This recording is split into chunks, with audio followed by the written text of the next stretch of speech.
Nah, minyak jelantah ini setiap tahun itu perkembangannya cukup signifikan ya. Kalau digrafikkan itu grafiknya cukup meningkat gitu. Semakin hari semakin bertambah, semakin hari semakin banyak yang ikut serta ya. Artinya komunitas-komunitas yang ada itu setiap saat ya setiap waktu itu bertambah. Jadi kami mengumpulkan minyak jelantah itu tidak dari rumah ke rumah ya, tapi sistemnya adalah komunitas. Komunitas di sini satu komunitas itu mewakili antara 20 sampai dengan 50 kakak gitu. Itu satu komunitas. Jadi selama ini yang kami lakukan adalah terus bergerak ya silaturahim. Nanti di paparan materi akan kami sampaikan apa saja yang sudah dilakukan dan trik-trik apa saja yang bisa mungkin kita ATM ya. Ibu-ibu sekalian bisa ATM. ATM itu ambil tiru modifikasi di lingkungan masing-masing. Sesungguhnya mengajak masyarakat itu bukan sesuatu hal yang sulit ya, tapi insya Allah mudah asalkan dengan niat ya, niat kita memang bahwasanya kita untuk penyelamatan lingkungan gitu. Baik, mohon di ini ya di share materinya panitia, punten. Ya, kita berbicara minyak jelantah ya. Itu adalah minyak yang sesungguhnya ini ya, bagian dari olahan sampah gitu. Bisa berlanjut? Ya, lanjut ke materi ke slide berikutnya. Jadi eh setiap kita ya punya kewajiban gitu ya, menyelamatkan bumi yang kita cintai ini. Kalau yang beragama Islam tentunya berpegangan pada Al-Quran ya. Mungkin bagi yang beragama selain Islam itu ternyata di setiap agama itu juga ada perintah gitu, perintah dalam menyelamatkan bumi. Baik itu agama Hindu, agama Buddha atau agama yang lainnya, itu juga ada perintah untuk menyelamatkan bumi. Jadi setiap manusia itu punya kewajiban ya untuk penyelamatan bumi. Salah satu yang saya sampaikan di sini mengutip salah satu ayat ya dalam Al-Qur'an surat Ar-Rum ayat 41 yang artinya bahwa karena telah tampak ya kerusakan di darat dan di lautan disebabkan oleh perbuatan tangan manusia supaya Allah memberikan apa ya merasakan gitu ya kepada manusia itu apa akibat dari perbuatan mereka agar mereka kembali ke jalan yang benar. Jadi setiap kejadian, setiap peristiwa yang ada di bumi ini itu adalah hukumnya hukum sebab akibat. Kita sama-sama paham bahwasanya mungkin kalau kita mendengar ada bencana banjir, longsor itu nggak mungkin kalau tidak ada sebab ya. Pasti ada sebabnya yaitu akibat ulah tangan manusia yang merusak lingkungan.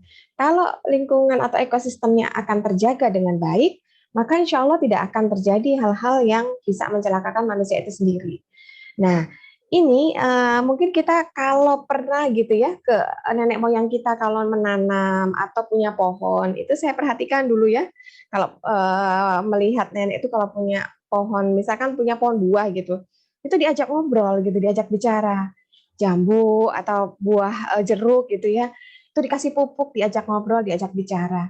Dan itu memang eh, ketika di apa ya diurus, dirawat, diajak bicara itu menghasilkan buah yang cukup lumayan, apalagi kalau disedekahkan. Gitu.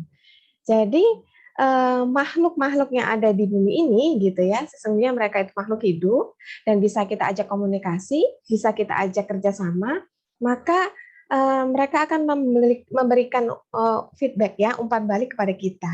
Kalau kita baik kepada mereka, maka insya Allah mereka juga akan baik kepada kita. Jadi di ayat ini sesungguhnya Allah itu tidak akan memberikan bencana ya kepada manusia kecuali karena akibat tangan manusia itu sendiri. Baik, lanjut. Nah, kemudian pegangan kita yang kedua adalah terkait undang-undang ya, karena kita ini hidup di Indonesia gitu ya, maka selain kita berpegang teguh kepada kitab agama masing-masing, maka kita juga harus berpegang teguh pada undang-undang yang ada di Indonesia, yaitu Undang-Undang Nomor 18 Tahun 2008 terkait pengelolaan sampah. Karena kita bicara minyak jelantah itu bagian dari sampah, jadi saya sedikit mengupas ya terkait sampah ini. Bahwa sampah telah menjadi permasalahan nasional sehingga pengelolaannya perlu dilakukan secara komprehensif dan terpadu dari hulu hingga hilir agar memberikan manfaat secara ekonomi, sehat bagi masyarakat, dan aman bagi lingkungan, serta dapat mengubah perilaku masyarakat. Jadi titik poinnya dalam undang-undang ini yang pertama adalah pengelolaan sampah itu adalah dari hulu. Dari hulu itu adalah dari dapur kita masing-masing, dari rumah kita. Ya, satu itu. Yang kedua, pengelolaan sampah itu agar bisa memberikan manfaat secara ekonomi. Maka alhamdulillah kami mendirikan koperasi gitu. Ternyata dari sampah itu bisa menjadi satu lembaga keuangan gitu yang menghasilkan, dan alhamdulillah kami usianya 1 tahun kemarin sudah bagi-bagi SHU ya, sudah bagi-bagi sisa hasil usaha. Biasanya orang usaha itu kan 1 tahun itu belum ada hasilnya. Tapi karena kami mulai dari kegiatan sosial, sehingga pengurusnya itu sudah biasa ya kegiatan sosial dulu gitu, nggak hitung-hitungan. Jadi ketika menjadi koperasi itu, berdiri menjadi koperasi, itu langsung menghasilkan keuntungan gitu. Jadi ini memberikan manfaat secara ekonomi. Kemudian yang kedua adalah sehat bagi masyarakat. Jadi berharap dengan kita mengelola sampah dari hulu itu masyarakat bisa sehat karena nggak buang sampah sembarangan, sampahnya dikelola dengan baik, bahkan ada produk-produk yang bisa didaur ulang ya, 3R itu tadi, reduce, reuse, recycle. Mana produk-produk yang bisa didaur ulang, dijual lagi, bermanfaat gitu, memberikan nilai yang lebih gitu ya, serta mengubah perilaku masyarakat. Nah, ini tugas kita semua gitu ya. Bahwasanya masyarakat kita itu tidak semuanya peduli dengan sampahnya sendiri ya. Padahal itu setiap makhluk hidup itu pasti menghasilkan sampah. Nggak mungkin ada makhluk hidup kalau nggak menghasilkan sampah. Nah, itu kalau semua berpikiran masa bodoh gitu ya, yang itu urusannya pemerintah lah atau urusannya tukang apa namanya yang bagian petugas kebersihan misalkan, maka dengan serta-merta ya sembarangan membuang sampah tidak pada tempat yang telah ditentukan gitu atau tidak mengolah sampah. Seperti itu. Ya, kita lanjut. Kita lanjut. Nah, ini fatwa Majelis Ulama. Sampai Majelis Ulama memberikan fatwa karena memang kondisi sampah itu cukup memprihatinkan ya. Ini dalam fatwa MUI nomor 14 tahun 2014 tentang pengelolaan sampah untuk mencegah kerusakan lingkungan. Jadi setiap muslim itu diwajibkan menjaga kebersihan dan menegaskan bahwa membuang sampah sembarangan itu hukumnya haram. Kita sama-sama paham ya, haram itu berarti ya kalau dilakukan dosa gitu ya. Nah, ini hukumnya haram membuang sampah sembarangan. Dan mendaur ulang sampah menjadi barang yang berguna bagi peningkatan kesejahteraan umat, itu hukumnya wajib kifayah. Wajib kifayah di sini atau fardu kifayah itu adalah ketika satu komunitas, satu kelompok, satu RT, satu wilayah sudah melakukan, maka gugurlah kewajiban kita sebagai seorang muslim. Ketika satu wilayah itu tidak melakukan, maka semua kena imbas dosanya. Jadi ini hukumnya seperti memandikan jenazah ya, atau mengurus jenazah. Jadi bukan hal yang sepele gitu ya. Maka tugas kita semua untuk bisa mengelola sampah. Alhamdulillah kalau misalkan di lingkungan kita masing-masing sudah ada yang melakukan pemilahan sampah, apalagi ada bank sampahnya, itu bersyukur sekali. Kita tinggal menjadi anggotanya aja atau nasabah bank sampahnya. Tinggal kita storkan. Nah, masalah nanti itu uangnya untuk tabungan kah atau untuk yang lain, bisa bebas ya, diserahkan ke masing-masing, bisa untuk sedekah dan lain sebagainya. Baik, lanjut. Nah, ini pengertian sampah menurut Undang-Undang tahun nomor 18 tahun 2008 ya, tentang pengelolaan sampah. Yang dimaksud sampah adalah sisa kegiatan sehari-hari manusia dan atau proses alam yang berbentuk padat. Itu sampah padat. Sementara yang kita bahas saat ini juga bagian dari sampah ya, sampah cair atau limbah cair, yaitu minyak jelantah. Lanjut. Ya, minyak jelantah ini saya baca dari berita di CNN Indonesia ya. Prediksi dari Menteri Perdagangan tahun 2022 ini, kebutuhan minyak goreng itu sebesar 5.700.000 liter atau 2.400.000-nya itu adalah untuk sektor rumah tangga. Barangkali kita lah bagiannya gitu ya, yang membutuhkan minyak goreng ya, 2.400.000 untuk sektor rumah tangga, atau setara 42% dari total kebutuhan CNN. Dari berita di CNN ini ya, jadi total kebutuhan itu 42% itu adalah untuk rumah tangga. Nah, totalnya dalam 1 tahun di tahun 2022 ini adalah 2.400.000 minyak jelantah, minyak bukan, mohon maaf, minyak goreng yang akan dibutuhkan dikonsumsi oleh masyarakat Indonesia.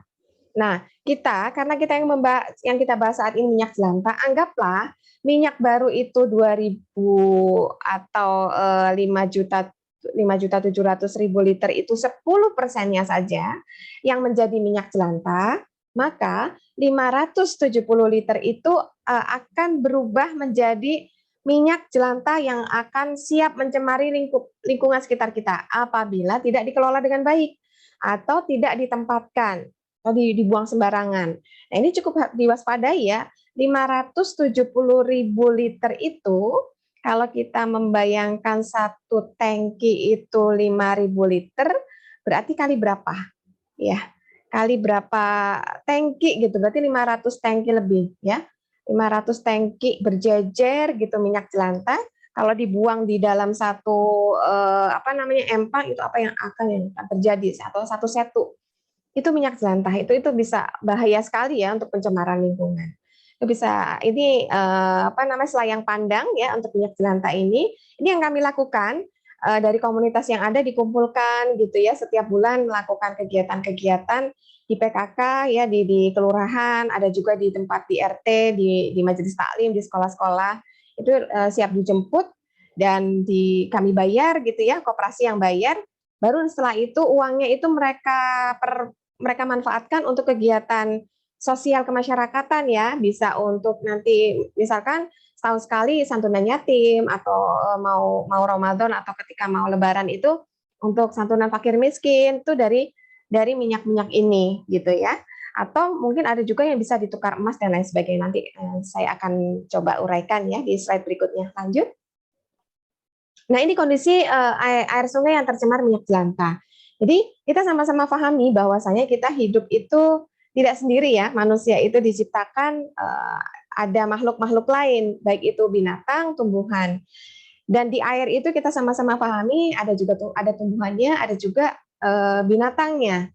Nah, ini kalau minyak jelantah itu kita buang di saluran got ya atau di depan rumah kita di selokan, muaranya itu akan ke sungai. Nah, sungai ini akan tercemar. Sementara di sungai itu ada ikan, ada makhluk yang lain ya, bahkan makhluk-makhluk kecil yang tidak terlihat oleh mata. Itu dia membutuhkan sinar matahari, dia butuh air yang bersih gitu ya, dia butuh makanan yang sehat seperti kita. Tapi jadi manusia menzolimi gitu makhluk Allah yang ada di sekitar lingkungan kita. Contohnya di sungai ini yang sudah mulai tercemar karena minyak jelantah. Alangkah tidak eloknya dilihat gitu ya, seandainya minyak ini kita tidak buang sembarangan, maka sungai ini akan terlihat lebih bersih ya, lebih indah dilihat gitu. Dan kita jangan sampai anak cucu kita tidak bisa menikmati pemandangan sungai yang bersih lagi gitu. Gara-gara tangan kita. Makanya tugas kita semua lah ya menyelamatkan lingkungan ini untuk generasi yang akan datang gitu. Kalau bukan kita siapa lagi akan menyelamatkan gitu ya. Baik, lanjut. Ya, jadi ini bahaya minyak jelantah. Bahaya yang pertama dari sisi kesehatan, ya mungkin kalau yang di bidang kedokteran gitu atau kebidanan yang di kesehatan mungkin paham ya bahwasanya kalau kita terlalu banyak atau sering mengkonsumsi minyak jelantah atau minyak yang digoreng bekas menggoreng secara berulang-ulang itu maka satu mengakibatkan kolesterol. Yang kedua penyakit jantung dan yang ketiga adalah kanker. Ini ada ibu-ibu yang ketika kita sosialisasi itu alasannya gini, kan kita mubazir ya, kalau kita baru 2 kali, 3 kali buat goreng terus dibuang katanya. Berarti mubazir dong yang harusnya kita manfaatkan. Kalau saya mah saya habis buat goreng tempe, tahu, ikan asin, sambal, udah habis kemakan semua supaya tidak mubazir. Nah, ini persepsi yang tidak tepat barangkali ya. Jadi minyak jelantah ini tidak akan mubazir karena kita selama ini kita tempatkan, tidak pernah dibuang sembarangan. Kita tempatkan, kemudian kita manfaatkan yang tadi ya, mau dijual kah, mau disedekahkan kah, itu bukan sesuatu yang mubazir. Dan ini juga di samping penyelamatan lingkungan, juga penyelamatan diri kita sendiri. Karena efeknya itu mungkin tidak hanya sehari 2 hari ya, efek dari minyak jelantah ini adalah bisa tahunan, nggak berasa sih.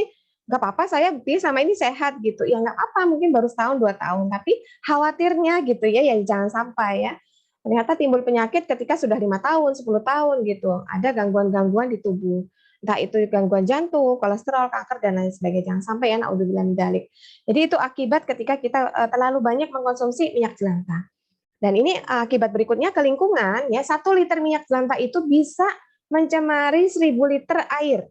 1 liter minyak jelantah yang kita buang di tanah itu bisa mencemari 1.000 liter air tanah. Misal, seandainya kita mengkonsumsi air sumur seperti saya sendiri ini, alhamdulillah di Bojongsari itu masih bisa mengkonsumsi air minum itu dari air sumur ya, karena apa namanya masih masih lokasi penghijauannya masih banyak gitu ya, masih belum terlalu padat banget mungkin kalau wilayah-wilayah seperti di Sukma Jaya, barangkali Beji gitu ya, di Margonda itu padat sekali ya, ada perkantoran gitu. Bojongsari sekarang juga mulai padat nih, sudah mulai banyak, sudah ada mall, sudah ada universitas, sudah ada apa namanya penginapan-penginapan ya, apartemen dan lain sebagainya, perumahan juga sudah mulai banyak. Tapi alhamdulillah kami masih mengkonsumsi air dari sumur.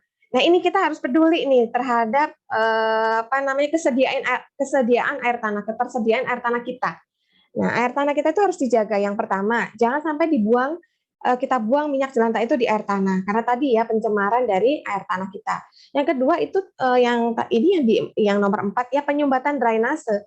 Jadi ada satu kejadian gitu ya di sebuah perumahan ketika hujan mesti banjir gitu ya, banjir. Padahal saluran airnya itu cukup bagus gitu, cukup lebar. Ternyata ketika dibongkar itu banyak minyak. Jadi endapan minyaknya itu atau lemaknya itu sudah cukup cukup mengganggu gitu, yang harusnya bisa menampung air hujan banyak karena ada banyak lemak, jadi air hujannya tidak bisa tertampung dengan sempurna gitu. Jadi sering banjir. Itu dibongkar itu biayanya sampai ratusan juta gitu. Nah, ini kan biaya lagi ya, ternyata kalau kita tidak peduli dengan lingkungan, efeknya juga ke UUD, ujung-ujungnya duit gitu, mengeluarkan biaya yang sampai ratusan juta, tidak cukup puluhan juta gitu, karena membongkar drainase yang cukup luas gitu. Kemudian yang kedua pencemaran air seperti yang tadi ya, air sungai dan lain sebagainya. Dan yang keenam adalah pencemaran tanah. Dan kita kami berharap ya, saya berharap di sini semuanya peduli dengan ketersediaan air tanah. Jadi kita semua kalau bisa punya tabungan air, sedekah air. Pertama saya mengajak sedekah jelantah ya, minyak jelantah atau sedekah sampah. Yang berikutnya saya mengajak sahabat duta yang ada di sini adalah untuk sedekah air tanah atau sedekah air. Dengan cara apa? Dengan cara menampung air hujan, tidak dibuang begitu saja. Jadi setiap hujan itu kan kita punya ini ya, setiap kita punya talang di rumah, kemudian ada buangan air. Nah, buangan airnya tuh paling nggak kita buatlah sumur resapan gitu, walaupun ukurannya tidak besar. Jadi setiap hujan itu buatlah sumur resapan walaupun ukurannya misalkan 1x1 atau setengah meter kali setengah meter, itu kita buat untuk sumur resapan dalam rangka menyimpan air. Yang kedua adalah dengan membuat lubang-lubang biopori. Ini juga penyelamatan air tanah kita. Maka cukup diwaspadai ketika di jalanan itu ada retak-retak ya. Jalan kita di depan rumah itu misalkan pecah dan retak, itu salah satu tanda ya bahwasanya air tanah di kita itu kurang. Jadi kita harus banyak menampung air tanah. Kalau misalkan di perumahan ya, saya juga tinggal di perumahan, itu yang lahannya terbatas, maka buatlah lubang-lubang biopori itu dari saluran air kita. Itu aja yang dibuat lubang bioporinya. Saluran air itu dibikin lubang. Ya, jadi kalau nggak ada alasan nggak punya lahan gitu, lahan terbatas, semua bisa dilakukan. Seperti itu ya, lanjut. Ya, sekarang ada beberapa pertanyaan. Apa itu minyak jelantah? What ya? Apa itu minyak jelantah? Minyak jelantah adalah minyak yang telah digunakan lebih dari 2 atau 3 kali penggorengan dan dikategorikan sebagai limbah karena dapat merusak lingkungan dan dapat menimbulkan sejumlah penyakit. Jadi minyak jelantah itu seharusnya kita hitung pemakaiannya 2 atau 3 kali untuk menggoreng. Jangan sampai hitam gitu, hitam legam sehingga namanya bukan jelantah lagi gitu ya, kata teman-teman. Kalau udah hitam Bu, namanya itu jeliteng katanya gitu. Jadi bukan jelantah. Itu udah berapa kali dibuat untuk menggoreng ya. Nah, ini yang akibatnya itu fatal. Ini yang saya berharap sahabat duta bisa pengetahuan ini gitu ya diinfokan lagi kepada sahabat-sahabat kita yang lain gitu atau kerabat kita. Baik, lanjut. Yang kedua adalah siapa nih produsen atau penghasil minyak jelantah? Produsen minyak jelantah itu adalah secara personal itu kita, masing-masing dari kita, ya secara pribadi gitu ya. Mungkin kalau mahasiswa anak kos suka kadang-kadang masak. Kalau yang sudah berkeluarga maka keluarga-keluarga itu adalah produsen minyak jelantah. Dan yang ketiga masyarakat. Baik itu kalau di masyarakat kan beberapa keluarga berkumpul dalam lingkungan satu RT, satu RW, satu komplek gitu ya. Nah ini yang penghasil minyak jelantah gitu di lingkungan kita. Itu lanjut, siapa lagi gitu ya? Ini baru sektor kemasyarakatan ya, yang non bisnis gitu. Nah sekarang kita di mana kita mendapatkan itu ya? Yang ketika kita ingin mendapatkan minyak jelantah itu bisa di rumah kita atau di sektor bisnis, tentunya di rumah makan atau di penginapan atau kos-kosan. Kami mendapatkan minyak jelantah itu justru kebanyakan adalah di perumahan, artinya di sektor rumah tangga, bukan di hotel karena wilayah kami alhamdulillah yang kami jemput saat ini tidak hanya di sekitar Bojongsari atau Depok ya, tapi Tangsel, kemudian wilayah DKI, Bekasi juga sudah bergabung, Bogor juga sudah menyetorkan kepada kami itu rata-rata lingkungan perumahan, bukan dari restoran. Kalaupun ada restoran itu hanya beberapa persen, sedikit ya. Tapi yang banyak kami jemput adalah dari komunitas, dari perumahan. Berarti ini juga menjadi konsep kita semua gitu. Ternyata nggak bisa disepelein. Ada orang yang beranggapan gini, saya paling buang minyak jelantah mah cuma setetes gitu. Setetes saya coba testimoni ya. Saya pernah setetes itu saya anggap saya sepelein gitu, alah setetes ini. Tapi tetesan itu tetap saya tampung gitu. Jelantah yang tinggal mungkin 2 sendok itu tetap saya tampung. Ternyata dalam 1 bulan tampungan-tampungan saya yang setetes-setetes tadi, ketika saya tempatkan lagi di botol itu jumlahnya 1 botol. Coba itu 1 botol 1 rumah dalam 1 bulan. 1 RT seandainya 1 RT itu ada 50 kakak, berarti ada 50 botol dalam 1 bulan. Kalau 1 tahun, taruhlah 10 bulan aja, berarti ada 500 botol 1 RT.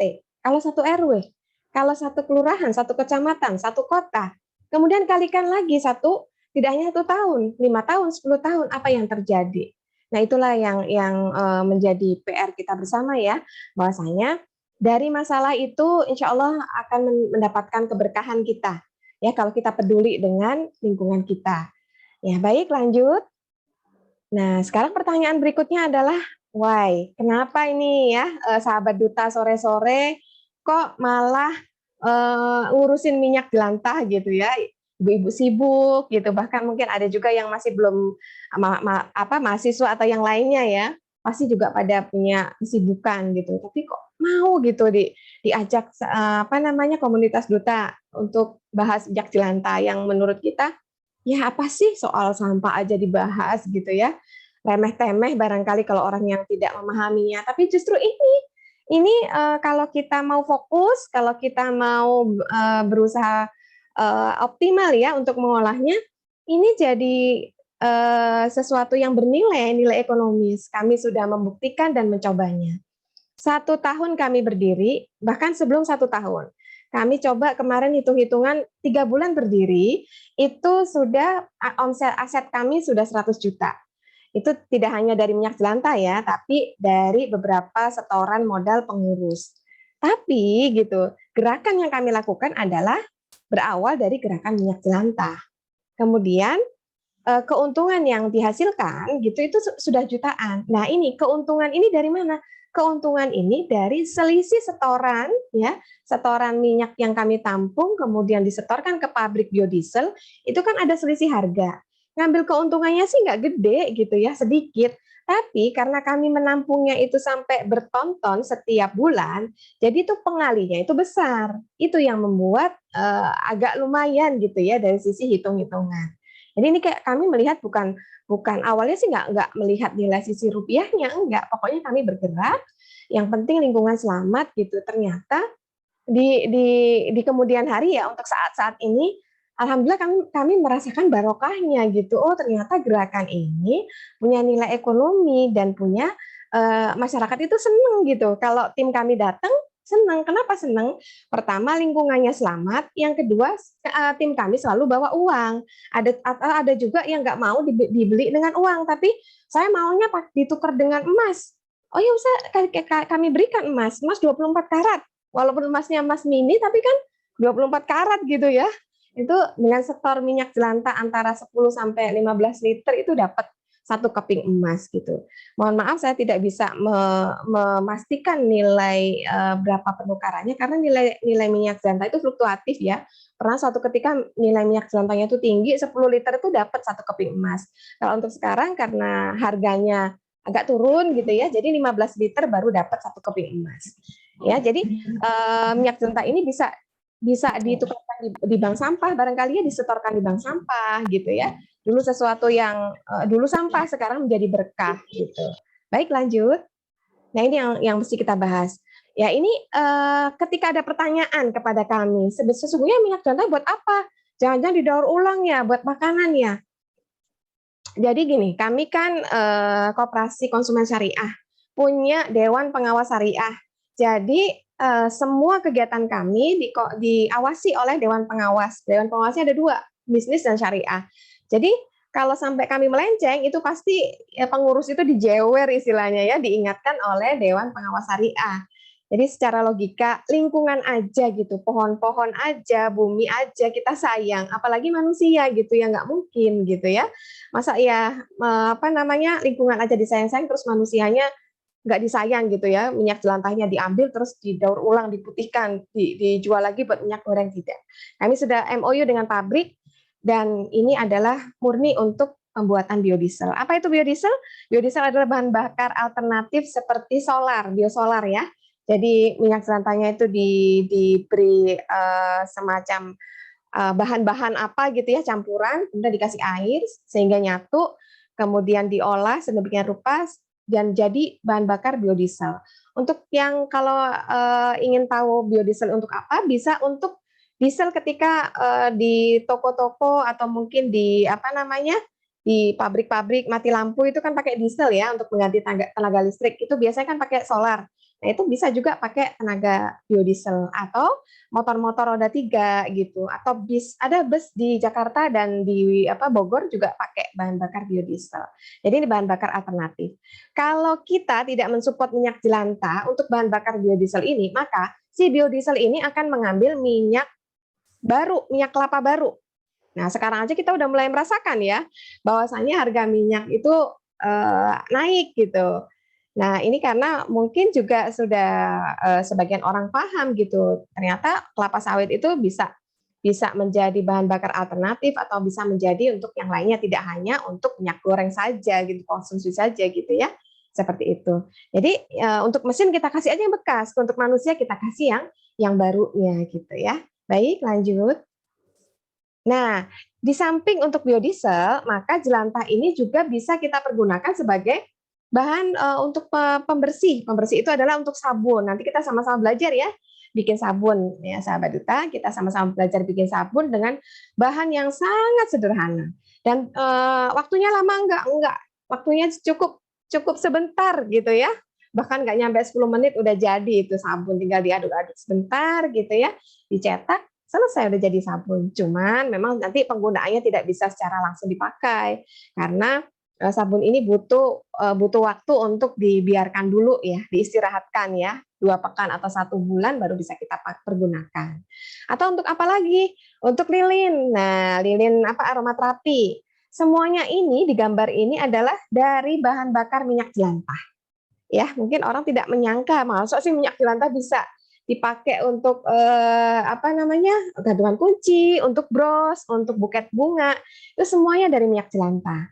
Jadi karena kita hari ini waktunya terbatas, maka kita belajarnya dua dulu yaitu pembuatan sabun dan lilin aromaterapi. Nah, ini juga bisa dijual, sabunnya bisa dijual, mungkin bisa untuk souvenir, barangkali untuk souvenir pernikahan, tapi tetap harus ditulis ya, sabun cuci gitu. Dan ini untuk kalangan terbatas, karena kalau kita berjualan sabun, ya produksi sabun, itu harus ada izinnya dari Departemen Perdagangan, Departemen Perindustrian. Kami juga belum masih dalam proses ya mengurus izin itu. Ternyata tidak mudah.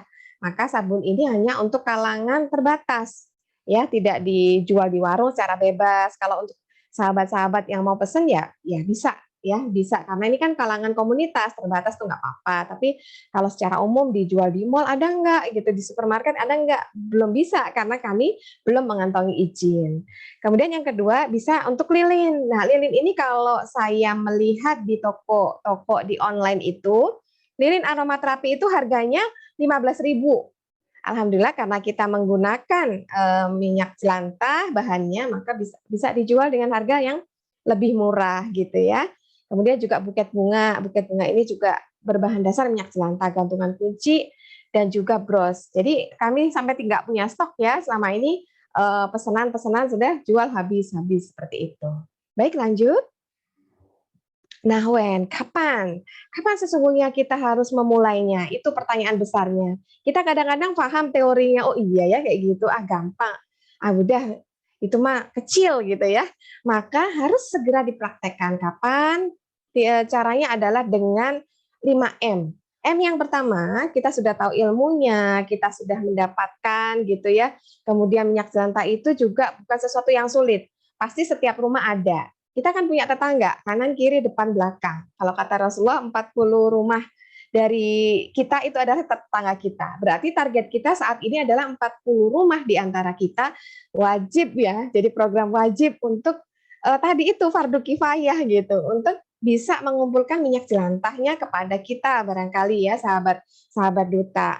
Toh nggak susah gitu, tinggal nyediain jirigen di depan rumah, mereka menuang gitu ya, menyetorkan, taruh aja nggak usah di dalam rumah, di luar pagar juga nggak apa-apa gitu ya, tinggal disetorkan atau janjian setiap arisan nanti bawa ya gitu, setiap pertemuan silakan posyandu misalkan, silakan dibawa ya, itu bukan hal yang sulit gitu ya. Nah itu dikumpulkan nanti bisa disetorkan ya, mulai dari diri sendiri dulu, kita dulu yang tadi itu yang saya sampaikan. Ternyata kalau kita praktekkan setetes-tetes ini nggak apa-apa, nggak bisa disepelein ya setetes-tetes itu.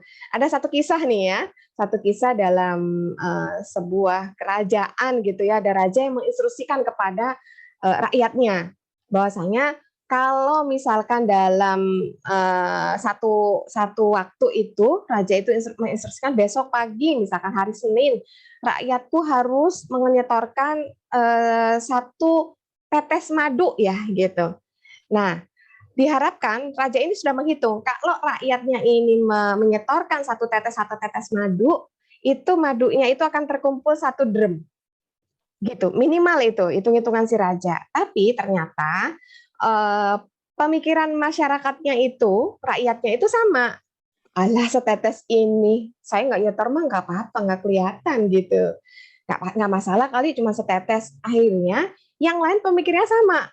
Iyalah setetes ini saya nggak apa-apa. Yang lainnya juga saya nggak apa-apa setetes nggak kelihatan gitu. Nah akhirnya yang di hari yang telah ditetapkan itu tidak terkumpul madunya. Karena pemikiran semuanya itu sama. Cuman setetes ini. Nggak melakukan juga nggak apa-apa gitu. Nah ini kami berharap gitu ya sahabat duta semua juga mudah-mudahan sepemikiran gitu ya bahwasanya yang kita lakukan walaupun kecil jangan disepelekan gitu ya karena yang kecil-kecil itu menjadi sesuatu yang besar. Jadi kita mulai dari diri sendiri, kemudian mulai dari yang kecil-kecil tadi, yang setetes-setetes tadi nggak apa-apa gitu. Ya saya jarang masak, jarang goreng nggak apa-apa. Sama saya juga jarang goreng gitu ya. Itu tetap ada aja jelantah ternyata kalau dikumpulkan gitu. Kemudian mulai dari kapan? Dari sekarang. Nggak usah ditunda-tunda. Besok masih ada waktu, minggu depan aja gitu. Masih belum sempet gitu. Nggak bisa. Harus kita saat ini harus kita mulai dari sekarang. Kemudian M yang berikutnya adalah ya, mulai dari yang diri sendiri kecil, mulai dari sekarang, mulai dari yang mudah. Mulai dari yang mudah dulu. Yang mudah itu ajak tetangga yang kanan, yang kiri, yang respon sama kita. Yang nggak respon ya udah tinggalin, cari lagi yang respon. Masa sih dari setiap orang yang kita ajak itu nggak ada satupun yang respon? Nggak mungkin gitu ya. Nabi Nuh aja berdakwah sampai ratusan tahun pengikutnya cuma sedikit gitu ya. Alhamdulillah kita kalau ngajakin orang itu selama ini, insya Allah nggak sampai susah-susah amat gitu ya, karena masyarakat Indonesia itu apa namanya ramah gitu ya, nggak enakan, segenan gitu. Biasanya kalau yang ngajak orang terdekat itu mereka malah segen, nggak enak kalau nggak ngikutin, ya, ya mau gitu. Apalagi kalau kita iming-imingi, Bu kumpulin ya nanti dapat emas, orang malah semakin semangat gitu. Kemudian dari yang ini ya, yang muda, yang dekat. Seperti itu ya. Jadi 5M ya. Mudah-mudahan kita semua bisa, sahabat duta semua bisa menjalankannya. Bukan sesuatu hal yang sulit ya. Mindset kita harus dibuka gitu bahwasanya ini hal yang mudah, ini hal yang tidak sulit. Lanjut. Ya, how? Bagaimana cara memulainya? Ya, lanjut. Ya, yang pertama adalah apa yang harus kita lakukan dengan 5 C. C yang pertama adalah dengan sosialisasi. Ajakin ya, siapa aja yang bisa diajak. Kita di sini sahabat duta sudah tahu ilmunya. Tadi saya lihat ada yang bisa nggak di-share PPT-nya, bisa, boleh. Nah, silakan disebarkan ke mungkin lingkungan masing-masing yang terdekat aja. Mau lingkungan RT-nya, arisan RT, di teman-teman komunitasnya, di posyandu barangkali ya, atau di paguyuban-paguyuban gitu. Silahkan ya, sosialisasi. Jadi sosialisasi itu tiada henti. Nah, itu kalau mau diikuti gitu ya, setiap hari itu ada gitu ya, undangan-undangan sosialisasi. Ternyata masyarakat kita ketika kita mau membuka diri dan mengetuk pintu gitu, oh mereka membuka pintu yang selebar-lebarnya buat kita. Ya, jadi sosialisasi itu harus terus dilakukan. Apalagi inovasi-inovasi ya segala macam ya. Nanti di slide berikutnya ini pokoknya kita sosialisasi dulu, mengajak orang yang terdekat dengan kita. Sosialisasinya baik secara offline karena kita juga paham ya, sekarang ini kan lagi masih pandemi gitu ya. Kalau bisa dilakukan secara offline ya offline. Biasanya kalau saya gitu, saya cek nanya Pak RT-nya atau Pak RW-nya, kondisi daerah sana aman nggak Pak? Kalau saya misalkan sosialisasi offline, oh, aman Bu gitu. Cuman misalkan satu keluarga yang isoman sudah terkendali misalkan ya udah kita lakukan dengan secara offline. Tapi kalau kondisinya waktu seperti tahun lalu gitu ya, kurang aman ya kita juga harus menjaga diri juga gitu, tetap seaman mungkin. Artinya kita tarik ulur aja. Kalau memang kondisinya memungkinkan kita turun. Tapi kalau misalkan tidak memungkinkan ya jangan sampai ini juga ya, jangan sampai kita nyari penyakit juga gitu ya. Kita tetap harus menjaga kesehatan, itu adalah hal yang utama yang harus kita prioritaskan. Tapi terlalu takut juga jangan gitu. Akhirnya kita nggak bergerak, nggak ngapa-ngapain gitu. Orang pandemi di rumah, mereka nyampah, terus kita juga nggak bergerak, udah deh malah tujuan kita ke Indonesia bebas sampah tahun 2025 bahkan katanya mau diundur tuh 2030 gitu ya, nanti nggak akan tercapai gitu. Maka tugas kita semua ya untuk menyelamatkan ini gitu. Jadi ini yang kami lakukan ya di lingkungan baik secara online, offline maupun online. Ya online di sini dengan ya seperti sekarang ini ya, dengan apakah ngobrol, webinar dan lain sebagainya. Lanjut. Iya, kami juga sempat ke mana? Ke Kalimantan ya, ke Sumatera, ya pokoknya sesuai permintaan lah. Sekarang mah lebih mudah ya, nggak usah naik pesawat ya, cukup dengan media online bisa tercapai gitu. Kemudian yang kedua, tadi kan pertama adalah sosialisasi, yang kedua adalah edukasi. Nah, edukasi ini dengan kita lakukan edukasi kepada masyarakat, bahaya loh minyak jelantah seperti yang tadi sama-sama kita bahas gitu ya. Bahwasanya minyak jelantah itu contoh gitu ya, kami memberikan flyer seperti ini, sayangi bumi ya, siapkan bekal untuk di akhirat nanti. Ya ini selamatkan lingkungan agar terhindar dari penyakit gitu ya. Kemudian ayo kumpulkan karena jelantah itu bisa untuk ditukar dengan rupiah gitu ya, bisa untuk tabungan emas, bisa untuk biodiesel, kemudian bisa untuk sabun cuci dan lain sebagainya. Itu yang senantiasa kami share ke grup-grup WA. Ya, jadi masyarakat jadi tahu, oh gitu ya, ternyata harus tempatin ya gitu. Itu kalau sudah tahu biasanya mereka langsung praktek karena jelantah itu sangat mudah, lebih mudah dari sampah saya rasa. Ya, karena saya sendiri jujur mengakui titik bank sampah itu atau titik jelantah itu lebih banyak daripada titik bank sampah. Kalau titik jelantah, titik si jelita kami itu sampai di atas 100 titik. Sementara titik bank sampah di wilayah Bojongsari itu kurang lebih sekitar 35 bank sampah yang sudah terbentuk. Berarti kan karena saking mudahnya jelantah gitu ya, jadi respon orang itu lebih cepat gitu ya. Jadi itu yang harus kita lakukan dengan edukasi. Ini edukasi secara online ya. Kemudian lanjut. Nah, ini juga edukasi dengan secara offline. Alhamdulillah saya juga bagian dari tim Dinas Lingkungan Hidup dan Kebersihan Kota Depok, ya, tim sosialisator yang turun langsung ya ke bawah bersama teman-teman dari koordinator kelurahan gitu ya, dari teman-teman koordinator RW untuk sosialisasi bank sampah. Karena memang target kami di Depok itu minimal 1 RW adalah 1 bank sampah. RW di Depok itu sekitar 925 RW, sementara bank sampah yang ada itu baru sekitar 350-an.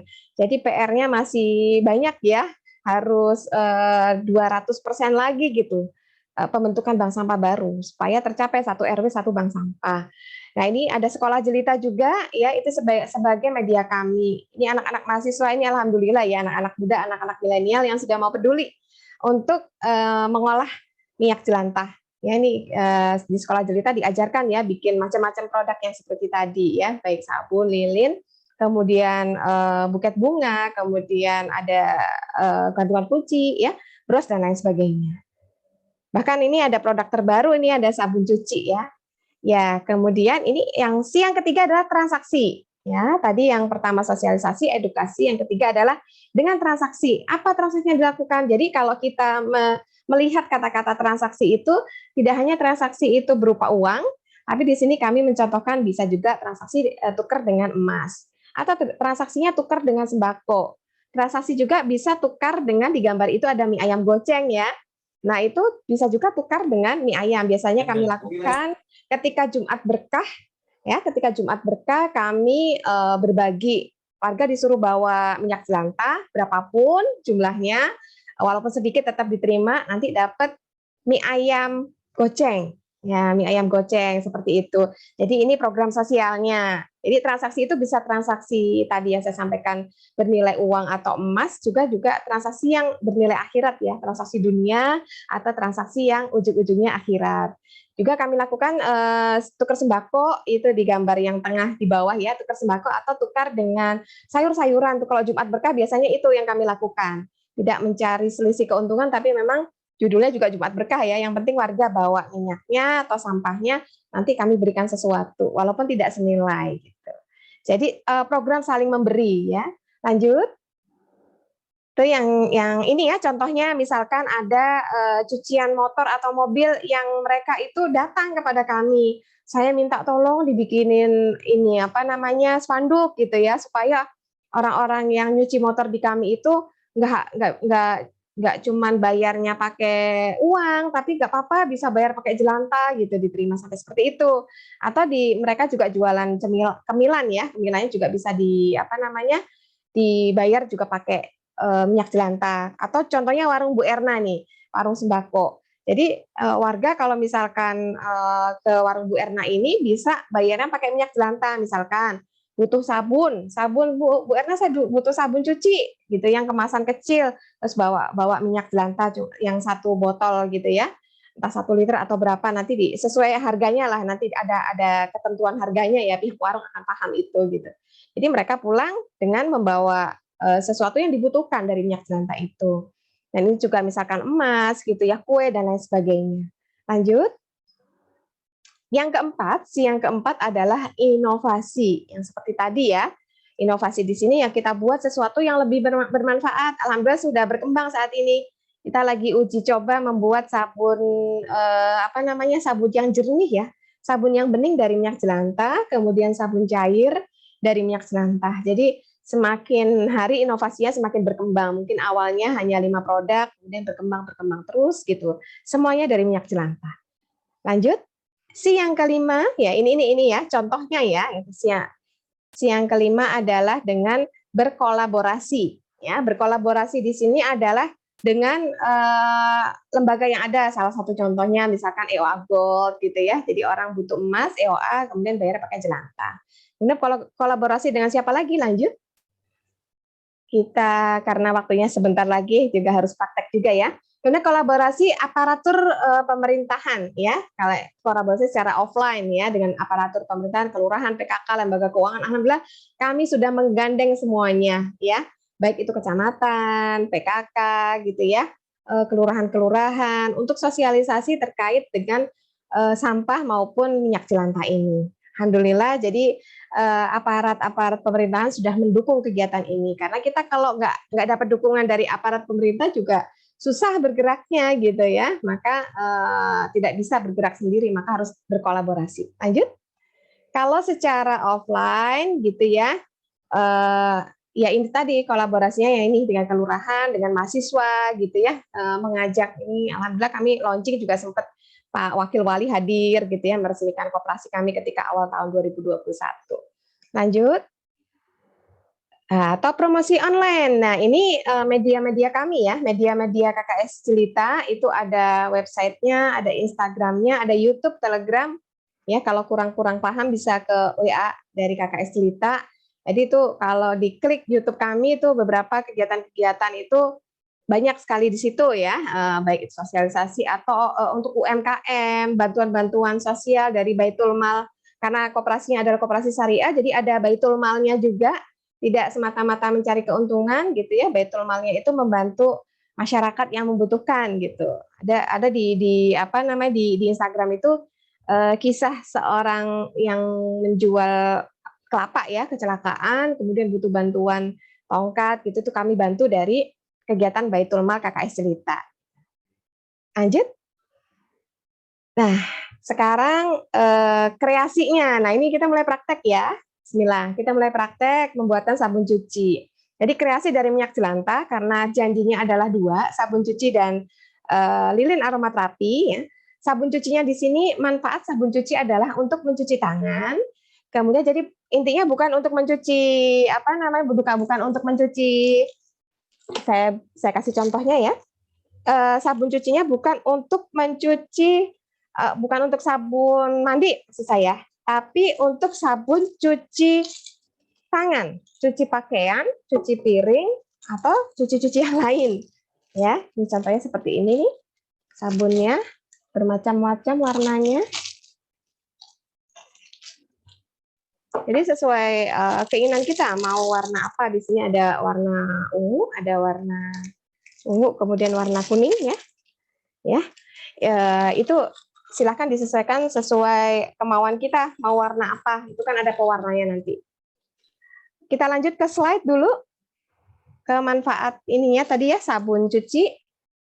Ya, manfaatnya untuk cuci tangan, cuci perabot, cuci pakaian, membersihkan keramik ya. Artinya keramik kamar mandi itu kan suka kadang kelihatan dekil ya.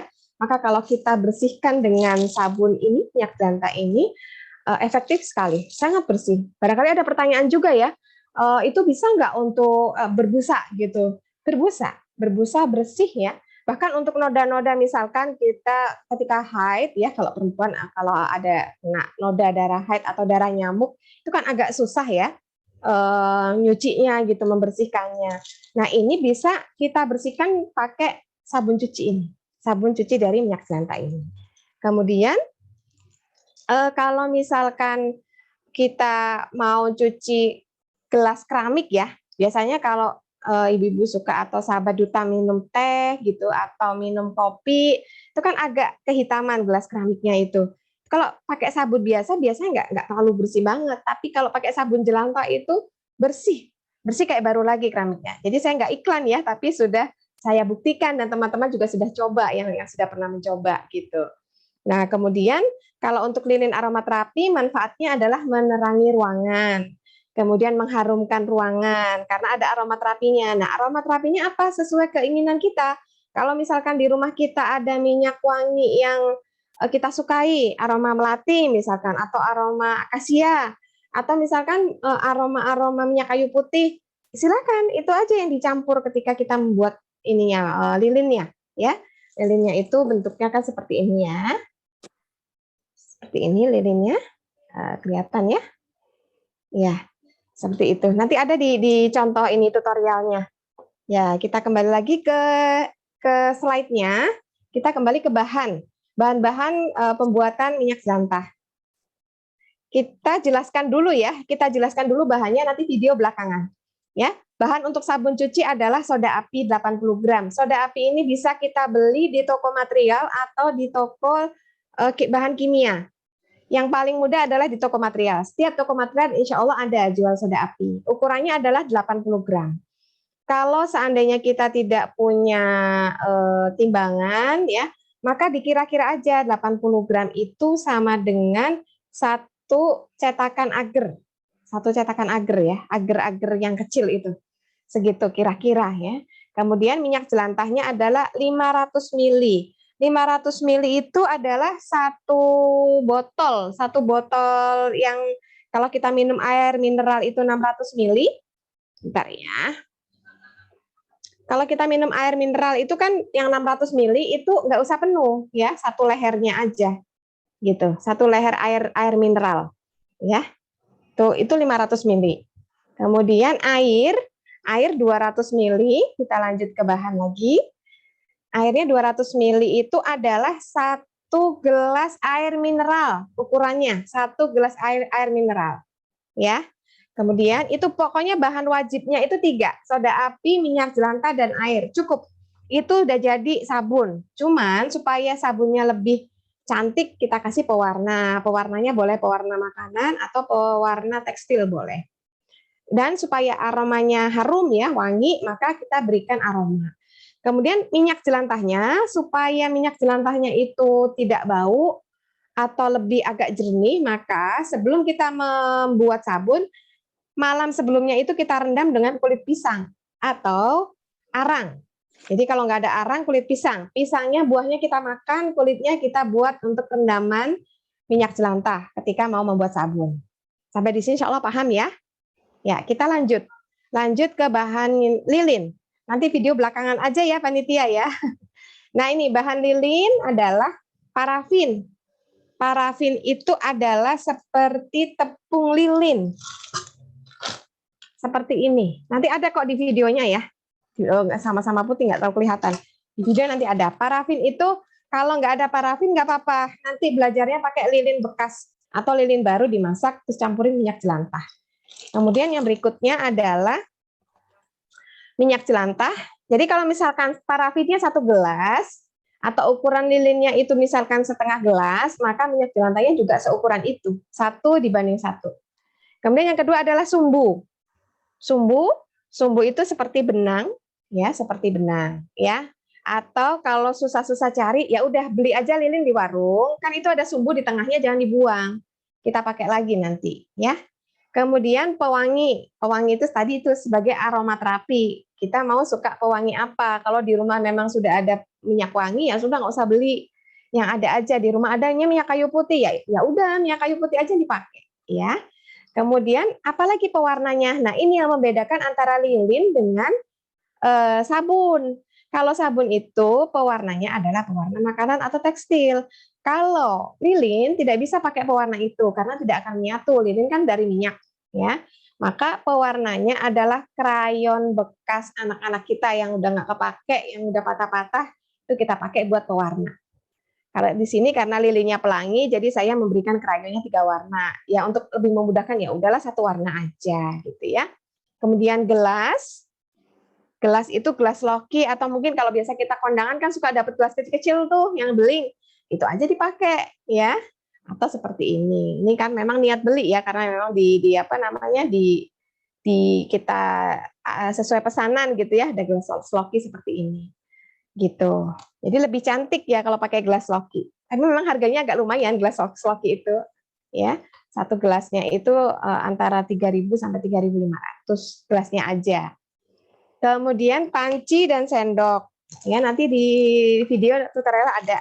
Artinya gini, kalau kita sudah ingin mempraktekkan buat sabun atau lilin, pesan saya adalah tolong itu jangan dipergunakan lagi untuk makanan. Jadi memang khusus untuk sabun, wadahnya ya wadah untuk pembuatan sabun. Kalau untuk mau buat lilin, pancinya panci khusus buat lilin. Jadi saya ada panci khusus buat lilin, ada panci khusus buat masak. Jadi jangan dicampur. Karena ini namanya bahan kimia ya. Jadi jangan sampai kecampur-campur dengan yang kita makan gitu. Kemudian kompor. Sudah itu aja, sederhana. Nanti sama panitia diputarkan videonya, bisa disimak bersama. Nanti kalau tidak paham bisa dibuka forum diskusi. Mungkin sampai di sini dulu ya. Sambil nanti dipraktekkan, diputarkan video oleh panitia. Mangga silahkan Mbak Wati dan tim kalau mau memutarkan tata caranya supaya lebih jelas ya.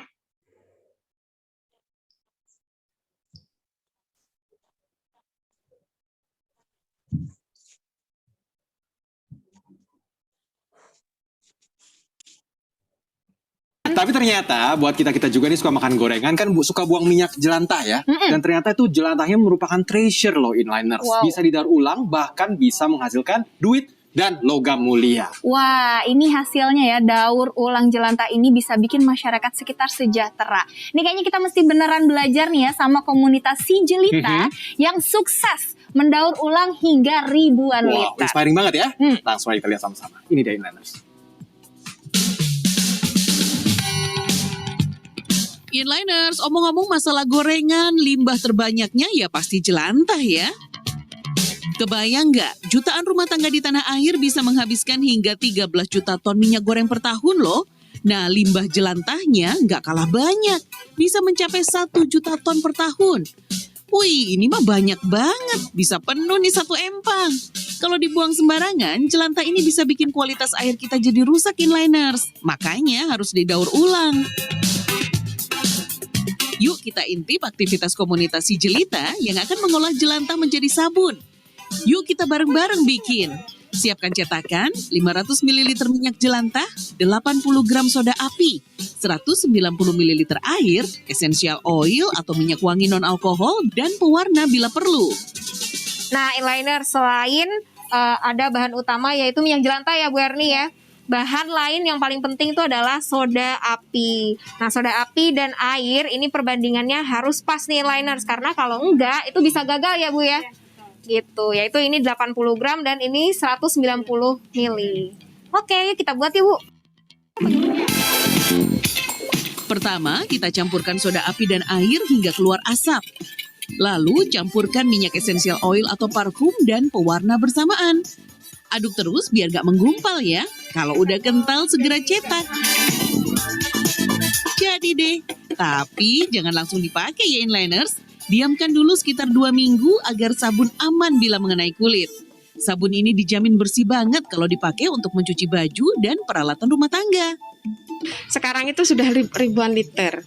Dan ini kalau dinilai rupiahkan juga sudah jutaan bahkan puluhan juta omsetnya ya setiap bulan. Nanti ada dana sosial membantu ke masyarakat. Bentuknya macam-macam tuh, bisa untuk pemberdayaan ekonomi, bisa untuk bantuan permodalan, bisa untuk sosialisasi untuk lingkungan. Wih, mantep nih. Gak cuma bikin sabun, tapi jelantahnya juga bisa memberdayakan masyarakat sekitar loh. Saya juga dapat emas yang 0,025 dikumpulin jadi bermanfaat daripada dibuang kan gitu, bisa ditukar uang juga gitu. Kalau 2 liter kadang dapat dapat lagi yang bantal itu, minyak bantal yang seperapatan ada 2 gitu. Pengen cobain juga pakai sabunnya? Bisa coba beli seharga 8 hingga 10 ribuan saja. Atau bikin sendiri di rumah juga oke banget inliner. Selamat mencoba ya.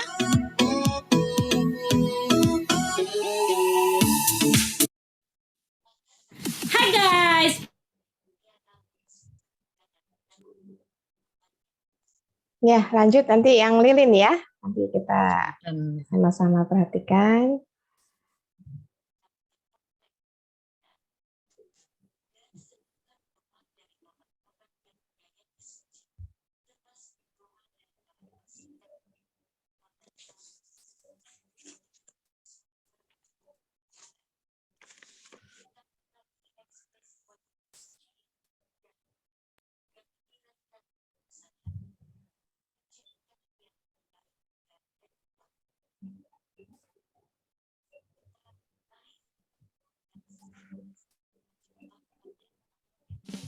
Assalamualaikum warahmatullahi wabarakatuh.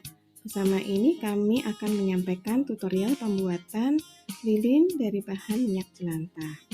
Mari kita saksikan bersama bahan dan cara pembuatannya.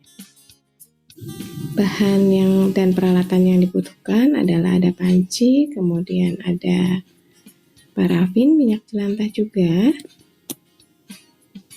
minyak kayu putih sebagai pengharum ya, aromaterapi. Situ ada sumbu berupa benang sumbu, dan pewarna dari krayon-krayon bekas.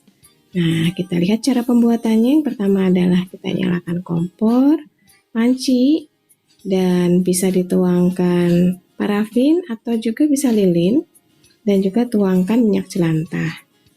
Sebagai pemanis, kita berikan warna, karena lilinnya adalah lilin pelangi ya, maka kita berikan beberapa warna, tidak hanya satu warna. Warna yang pertama di sini adalah warna kuning. Kita aduk-aduk dengan api kecil ya. Aduk terus, tidak butuh waktu yang cukup lama, sebentar saja sudah mencair. Nah, ketika sudah mencair, maka jangan lupa diberikan aromaterapi. Di sini saya pakai minyak kayu putih. Boleh juga digunakan yang lainnya, tidak harus minyak kayu putih ya. Nah, kita tuang di sini satu persatu. Setiap lapis mirip membuat kue, lapis ya, satu-satu. Selapis ini, lapis pertama warna kuning, bebas, boleh warna apa aja, atau satu warna juga boleh. Nah, ini kita tuang, kemudian kita tunggu dulu sampai agak dingin ya. Nah, mumpung masih hangat-hangat nih, maka kita berikan sumbu di atasnya. Disangga dengan lidi atau toothpicks ya, supaya tidak jatuh. Nah, berikutnya kita membuat yang lapisan kedua. Lapisan kedua bahannya sama, parafin atau lilin juga bisa. Nah, kemudian diberikan minyak jelantah. Kebetulan kami dapat minyak jelantah yang masih bersih ya. Sesungguhnya itu bukan minyak baru, tapi minyak jelantah. Nah, di sini ditambahkan pewarna sesuai selera kita. Kebetulan ada krayon warna hijau, maka kami masukkan krayon warna hijau. Diaduk-aduk terus dengan api yang kecil ya. Jangan terlalu besar, karena cepat meleleh. Dan aromaterapi berupa minyak kayu putih. Setelah adonan pertama tadi dingin, sudah mengeras, maka tuang di adonan berikutnya. Lapis berikutnya di sini setelah kuning ada warna hijau, dan kita menggunakan 3 warna ya. Nah, sekarang lapis yang ketiga nih. Seperti lapis pertama dan kedua, kuning dan hijau. Sekarang lapis yang ketiga warna oranye. Ya, diaduk-aduk. Pewarnanya adalah krayon, dan krayon ini pewarna yang bagus ya. Tidak bisa memakai pewarna kue untuk lilin, tidak akan menyatu karena lilin dari minyak, sementara pewarna kue dari air. Jadi untuk menyatu maka diperlukan bahan pewarna dari krayon. Seperti yang sebelumnya, didinginkan dulu, baru lapis ketiga dituang dan sudah ada aromanya. Dituang sedikit demi sedikit, demikian sampai semuanya hampir penuh ya. Nah, berarti ini sudah 3 lapis. Lapis yang di bawah kuning, lapis yang di tengah hijau, dan di atas oranye. Dan ini ada satu lagi yang 2 lapis, di bawah pink dan di atas kuning. Sedangkan sesuai selera, mau 5 lapis juga boleh, 1 warna juga bisa, atau kalau memang tidak ada warna, putih aja juga tidak mengapa ya. Seperti itu. Jadi manfaatkan bahan yang ada di rumah, boleh dari bekas lilin-lilin, patahan-patahan lilin, kita masak, dan ini hasilnya sudah jadi, masih hangat ya. Maka sanggahannya itu lidinya jangan dicabut dulu sampai betul-betul dingin, sudah mengering. Nah, ini baru hasilnya setelah agak mengering. Dan setelah kering, alhamdulillah sudah telah dingin, beku. Kami cabut ya penyanggahnya dan lilin siap digunakan untuk souvenir, hadiah, dan lain-lain. Terima kasih, semoga manfaat ya. Ya, alhamdulillah ya sudah selesai, sudah tuntas gitu yang harus disampaikan. Tinggal mungkin nanti forum tanya jawab ya. Sudah 1 jam lebih ternyata gitu tanpa terasa. Jadi intinya tadi ada beberapa pertanyaan mungkin nanti di forum tanya jawab bisa kita selesaikan ya. Artinya gini, kalau misalkan buat kita semua minyak jelantah itu ya minyak bekas ya, warnanya apapun, ada hitam, ada merah, ada hijau, apapun itu bisa digunakan untuk lilin, untuk sabun, untuk yang lainnya. Cuman karena tadi contohnya, alhamdulillah itu bukti keberhasilan kami sosialisasi di masyarakat. Banyak sekali minyak yang kami dapat saat ini itu adalah minyaknya masih bersih gitu. Dulu awal-awal kami sosialisasi minyak yang kami dapat itu hitam semuanya. Kalau sekarang yang hitam juga ada, yang coklat juga ada. Cuman alhamdulillah pelan-pelan itu mulai banyak yang kami dapatkan minyak-minyak yang masih bersih. Artinya masyarakat sudah mulai menghitung, menggoreng itu cukup 2 atau 3 kali saja. Mungkin itu ya dari saya, nanti dilanjutkan ke MC, Bunga Flamboyan dari Bekasi. Cukup sekian dan terima kasih. Assalamualaikum warahmatullahi wabarakatuh. Waalaikumsalam warahmatullahi wabarakatuh. Jazakillah khair, Bu Erni Ya, Juliawati. iya, Ki. Masya Allah, tabarakallah. Ternyata dari bahan-bahan yang selama ini kita rasakan itu tidak berguna, kalau misalnya diolah dengan sedemikian, sampai bisa menghasilkan hal-hal yang berguna ya Bu ya. Ya, Samping jadi amal soleh kita sebagai insan manusia ya, ya. insya Allah. Ya. Alhamdulillah. Nah, sahabat duta sekalian, setelah tadi pemaparan oleh Ibu Erni Juliawati yang begitu menginspirasi kita, terutama untuk kita bisa aplikasikan mungkin dari diri sendiri, terus di lingkungan RT hingga sampai RW, bisa kita jadikan sebagai acuan. Nanti bisa mungkin kita diskusikan dengan Ibu dengan bertanya-tanya dalam diskusi. Mungkin sebelum kita masuk ke sesi tanya jawab, bagaimana kalau kita foto bersama dulu biar ada dokumentasi buat kami, Bu. Silakan sahabat kita sekalian, videonya diaktifkan dan berikan senyumnya yang terbaik ya. Silakan difoto. Baik, Mbak Sinta. Duta semuanya, kami berikan waktu dulu untuk yang masih bersiap ya. Mungkin hitungan 5 saja karena waktu kita tidak banyak. Saya hitung mundur. 5, 4, 3, 2, 1. Masih ada yang mau bergabung?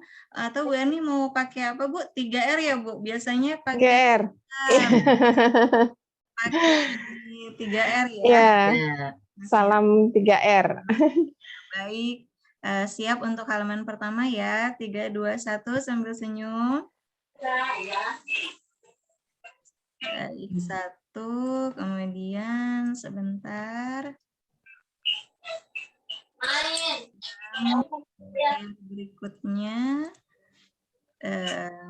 ya, 3, 2, 1. Sudah semua, silakan. Ya, alhamdulillah. Alhamdulillah, terima kasih Mbak Sinta. Izin Bu Erni untuk sesi tanya jawab ini, apakah kita langsung, karena sudah ada yang masuk 8 pertanyaan, apakah saya bacakan langsung atau satu-satu Ibu? Izin Bu. Ya, satu-satu nggak apa-apa. Oh, satu-satu. Nanti kalau misalkan mirip-mirip berarti kan sudah terbahas lewat gitu ya. Ya, baik Bu. Untuk pertanyaan pertama ya Bu. Ya. Dari Anik Pujiati Depok, izin bertanya, kalau mau store mijel ke Koperasi Jelita, sementara kami lokasi jauh di Bogor, bagaimana mekanismenya Bu? Bisa, mudah sekali bisa. Nanti kan ada itu ya, nomor telepon yang tadi di PPT ya, atau ke panitia, atau mau mencatat nomor saya 0815 866 53346. Gitu. Ya. Jadi kami punya tim jemput. Kalau untuk wilayah Jabodetabek itu tidak masalah. Yang penting minimal penyetorannya adalah 20 liter ya, karena kan kaitannya sama transportasi ya. Kalau cuma 5 liter, nanti bensinnya Besar udah ongkosnya berapa? ya, Bu. Iya. Kita juga harus hemat ya, hemat Iya, iya. BBM, bukan masalah uangnya juga. Ini kan terkait dengan emisi dan penggunaan minyak bumi, itu harus dihitung-hitung juga gitu. Iya. Jadi seperti itu, minimal 20 liter insya Allah dijemput. Syukur-syukur kalau memang bisa 50 liter jadi sekalian. Ya, jadi bisa ya Bogor ya insya Allah. Iya. Ya, alhamdulillah Baik, sudah sudah tuh terjawab ya, ya. Bu Anik. Selanjutnya Ibu, ini dari Amal. Kalau untuk wilayah Mekarjaya, setor minyak jelantahnya kemana ya, Bu? Apakah sudah ada untuk wilayah Mekarjaya, Bu? Mekarjaya di Sukmajaya ya. Di Iya, sana betul. ada bank sampah yang di sekitar Sukmajaya, nanti bisa menghubungi WBN cabang Sukmajaya dengan Mbak Ike. Nanti barangkali panitia bisa, kalau memang ada WA grupnya, atau mau saya sebutkan nomor telepon Mbak Ike-nya? Nanti di grup aja boleh. Di grup aja ya, ada ya nanti. Baik, jadi kami Depok itu alhamdulillah setiap kecamatan sudah ada cabang-cabang WBN atau Korcamnya, koordinator kecamatan, itu tersebar di 11 kecamatan. Bahkan sampai di 63 kelurahan pun ada koordinator bank sampahnya atau bagian dari WBN ya, Wangi Bumi Nusantara, sudah tersebar se-Depok. Jadi sangat mudah gitu. Ada berapa liter Di per wilayah sangat mudah ya. Mangga lanjut. Ya baik Cukup Bu, ya. untuk yang pertanyaan ketiga Bu dari Ya. Tandra. Untuk minyak jelantah yang digunakan spesifikasinya seperti apa? Minyak jelantah yang digunakan untuk mungkin lilin sabun tadi ya, Iya. atau untuk biodiesel itu nggak ada spesifikasinya apapun. Yang penting saya lupa tadi menyampaikan bahwa minyak jelantah yang disetorkan ke kami harus yang halal ya, artinya minyak kelapa, bukan minyak bekas penggorengan yang mengandung unsur yang tidak halal, contohnya minyak babi. Iya. Itu tidak diterima di pabriknya, ketahuan dengan alat. Jadi biodiesel pun tahu bahan bakar yang harusnya halal, apalagi manusia gitu ya, hikmahnya Masya Allah. Jadi itu ditolak sama mesinnya, kalau pakai mengandung unsur minyak babi itu ditolak sama pabriknya. Jadi mesin aja nggak mau gitu, apalagi kita manusia ya, benar-benar Allah kasih yang terbaik gitu. Mesin aja nolak gitu pakai minyak babi. Jadi harus yang penting minyak kelapa atau minyak kelapa sawit atau minyak kelapa. Warnanya tidak masalah ya. Tadi saya sampaikan warna apapun tidak masalah. Yang penting sudah disaring, biasanya kami minta disaring, kenapa? Khawatir siapa tahu di situ masih ada ayam gorengnya, kan sayang gitu. Itu aja sih, kalau warna nggak masalah. Penting nggak kotor, nggak ngeres gitu. Iya, seperti itu, Bu. Iya, baik. Terima kasih Bu Erni. Selanjutnya Bu, ini dari namanya sama dari Erni Tegal, Bu. Bu Erni, Masya Allah, itu Ketua Ikosindo ya, Insan Koperasi Indonesia. Masya Allah. Bagaimana proses mulai dari penyadaran masyarakat sampai terbentuknya komunitas dan produksi olahan daur ulang minyak jelantah? Kalau di Depok banyak masyarakat terdidik. Bagaimana trik di lingkungan masyarakat miskin dan berpendidikan rendah? Mereka biasanya memakai minyak sampai habis, Bu. Iya, itu butuh kesabaran. Kami dulu juga tahun 2017 itu berawal satu kelurahan itu nggak nyampe satu ya. Jadi kami di Bojong Sari itu ada 7 kelurahan. Yang gabung itu 7 kelurahan itu nggak semua bergabung, awalnya cuman 1, 2 kelurahan, 3 kelurahan. Kemudian pelan-pelan sekarang bertambah banyak. Jadi butuh memang ketelatenan, kesabaran. Ketika satu sudah mulai agak menolak, maka kami pindah ke tempat lain gitu ya. Nanti diulang lagi ke tempat situ beberapa waktu lagi. Jadi tetap aja kita yang penting bergerak gitu. Diibaratkan air laut ya. Kalau bergerak kan semakin jernih. Jadi mendidik itu, mengedukasi itu butuh satu kesabaran, ketelatenan, dan butuh waktu. Nggak bisa cepet. Kenapa kami sekarang dapat sampai ribuan liter itu juga yang tadi saya kembalikan dari mulai 2017. Dulu dapat 50 liter 1 bulan itu udah seneng banget gitu. Itu susahnya Masya Allah. Jadi satu komunitas cuma dapat 5 liter gitu. Kemudian 1 bulan tuh dapat 20 liter, 50 liter itu udah alhamdulillah ya kita direspon gitu. Kalau sekarang apa namanya, satu kali jemput itu 20 liter itu kecil. Kalau dulu 20 liter itu 1 bulan dan beberapa tempat gitu.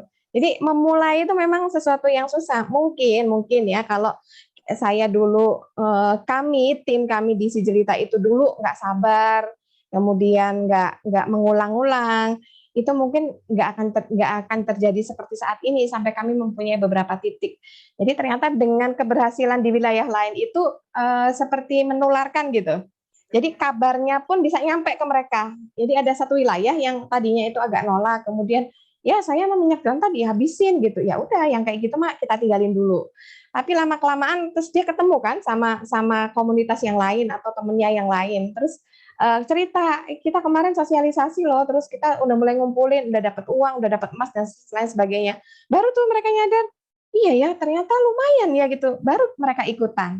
Jadi memang punten Bu Erni harus sabar. Bu Erni mah lebih sabar soalnya daripada saya gitu. Amin. Jadi memang butuh ketelatenan, kesabaran, dan edukasi itu terus-menerus dan harus diulang. Satu hal lagi, kita melibatkan tokoh masyarakat. Kalau kita berjalan sendiri tanpa tokoh masyarakat, itu rasanya tidak ada penguat. Makanya kalau kita datang itu biasanya kulon nuwun dulu ke Pak RT-nya, ke Ketua Majelis Taklimnya, ke Pak RW dulu. Baru tuh kalau mereka membukakan pintu, terus mereka ikut mendorong kita, menguatkan kita sosialisasi, itu masyarakat baru bisa ikut. Tapi kalau kita datang sendiri, udah kita tamu, orang jauh siapa, nggak dikenal gitu, maka masyarakat responnya juga nggak terlalu sama kita. Tapi kalau tadi, makanya kita silaturahim sama Pak Lurah segala macam, itu yang menguatkan kami gitu. Bahkan kami sekarang udah punya SK dari kecamatan, bahwasanya kami tim sosialisator gitu. Jadi itu yang membuat kami itu punya bobot ketika berbicara gitu, nggak sekedar siapa sih ini orang dari mana nggak kenal gitu, tapi kita itu tim pemerintah gitu ya, kita juga ada koperasinya gitu, membantu masyarakat. Dari situlah kita bisa dikuatkan. Bu Erni kan juga di koperasi ya, insya Allah kalau koperasi akan didengar lah sama ini ya, sama masyarakat. Satu hal lagi, kita pakai sistem arisan. Jadi ibu-ibu itu ketika pengen minyaknya itu dapatnya cepat dan banyak, mereka bikin sistem arisan. Misalkan nih sahabat duta nih ngumpul gitu ya, ada Mbak Sinta, ya, kemudian ada Mbak Wati gitu ya, terus pokoknya setornya seberapa aja, ketika mencapai 15 liter, dikocok, dapat emas, itu siapa dulu yang keluar? Oh Mbak Wati gitu. Minggu depan dikocok, siapa lagi yang keluar? Tapi mereka sudah akad saling merelakan. Berapapun minyak jelantah yang mereka setorkan, itu memang untuk diserahkan kepada yang dapat arisan gitu. Makanya setornya ada yang 1 orang 1 gelas, ada yang 1 botol itu, tapi sudah akadnya sudah saling memberi, saling merelakan. Jadi itu udah rata tuh, sekarang udah 20 orang yang anggota arisan semua udah dapat, udah putaran kedua atau ketiga kalau nggak salah. Jadi dibikin inovasi itu masyarakat lebih ini dari kita, justru masyarakat lebih inovasinya itu lebih luar biasa gitu, lebih cepat gitu daripada kita tinggal ngikutin aja gitu maunya masyarakat. Begitu Bu Erni, punten. Iya. Terima kasih Bu. Ya, sama-sama. Ya, ini Bu ada yang kebetulan ada anak-anak nih, Ananda Hansa mau bertanya, itu sudah angkat tangan. Ayo silakan Hansa.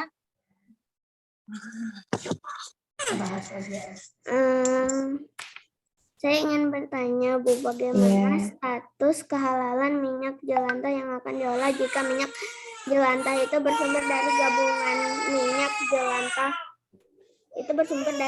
minyak jelantah dalam satu perumahan, yang di antara perumahan itu ada yang mengkonsumsi babi atau bahan haram lainnya. Iya, Hansa di mana tinggalnya? Di Sukabumi, Bu. Oh, di Sukabumi. Kelas berapa? Kelas berapa sayang? Mau kelas 6. Mau kelas 6, pinter banget ya, Masya Allah, anak salihat. Ya, kalau untuk kehalalan dari minyak, kita setiap sosialisasi itu kita sampaikan bahwasannya minyak yang disetorkan itu adalah minyak kelapa, tidak boleh dicampur dengan minyak babi. Itu tadi, karena ketika kita setorkan ke pabrik, maka pabrik akan menolak kalau mengandung minyak babi. Jadi alhamdulillah selama bertahun-tahun ini kita lolos. Ya, kita lolos karena setiap sosialisasi kita minta minyak yang disetorkan ada minyak jelantah. Ada beberapa tetangga yang non-muslim itu tahu diri juga gitu, karena mereka masaknya kadang suka masak babi, itu tidak pernah menyetorkan kepada kami. Tapi kalau yang muslim, non muslim juga, tapi nggak masak babi itu menyetorkan ke kami. Jadi sosialisasi di awal itu harus dijelaskan itu. Minyak yang disetorkan adalah minyak yang halal. Karena kita kan juga nuang-nuang ya, jangan sampai kita ketika nuang cipratan minyaknya itu ke baju, ke tangan kita itu barang najis gitu. Jadi tetap harus disosialisasikan bahwasanya minyak yang disetorkan itu minyak kelapa, tidak boleh bercampur dengan minyak hewan, terutama minyak babi tadi, gitu ya. Tapi kalau untuk bekas goreng ayam sih nggak apa-apa. Kalau yang halal nggak apa-apa. Harus dijelaskan secara terbuka seperti itu, insya Allah ya. Paham insya Allah ke masyarakat kalau dijelaskan. Baik. Ya, baik. Terima kasih, Bu. Selanjutnya kita ke kolom chat lagi ya, Bu. Ini ada dari Indri yang bertanya, kalau di video disebutkan komposisi dari bahan-bahannya harus sesuai takaran. Kalau tidak, maka akan gagal. Apa tandanya jika cara pembuatan sabunnya gagal? Pembuatan sabun dari mijel ini apakah selalu berhasil dan apakah aman digunakan untuk orang-orang yang punya kulit sensitif? Ya, sabun mijel ini termasuk sabun ramah lingkungan. Kalau kita beli sabun wangi di toko-toko itu, bahannya adalah bahan-bahan kimia. Sesungguhnya kalau kita pakai sabun mijel, ini adalah sabun yang ramah lingkungan. Apalagi kalau misalkan kita campur misalkan dengan cairan ekoenzim. Bentar ya, saya punya nih cairan ekoenzim.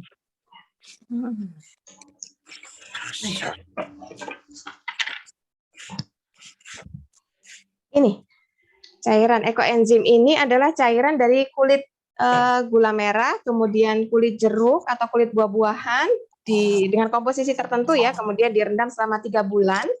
Nah, ini kalau kita campurkan ketika bikin sabun itu dengan air ekoenzim ini, maka manfaat juga gitu buat kulit kita yang sensitif tadi. Atau misalkan nggak usah ekoenzim, ya udah air biasa aja. Syaratnya tadi yang saya sampaikan, jangan sampai ketika kita sudah membuat, kalau sabun itu kan bahan awalnya kan kita air dulu ya, air 200 ml, kemudian soda api 80 gram, diaduk. Seperti kita kalau bikin kue, adukan pertama itu gula sama air, diaduk soda api sama air tadi sampai larut, kemudian baru dituangkan minyak, gitu ya.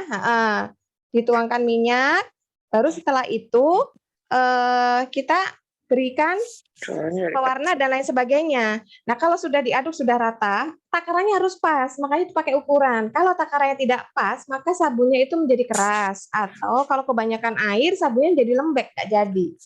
Jadi awalnya memang sabunnya lembek gitu ya, tapi lama-lama sabun itu nanti mengeras ketika 24 jam. Nah, hati-hati kalau baru 24 jam, itu tetap jangan dipergunakan dulu. Bisa dikeluarkan dari cetakan, tapi belum boleh belum boleh dipakai. Boleh dipakai ketika sudah didiamkan dulu sampai 2 pekan, apalagi 1 bulan, sampai 1 bulan. Insya Allah nggak apa-apa.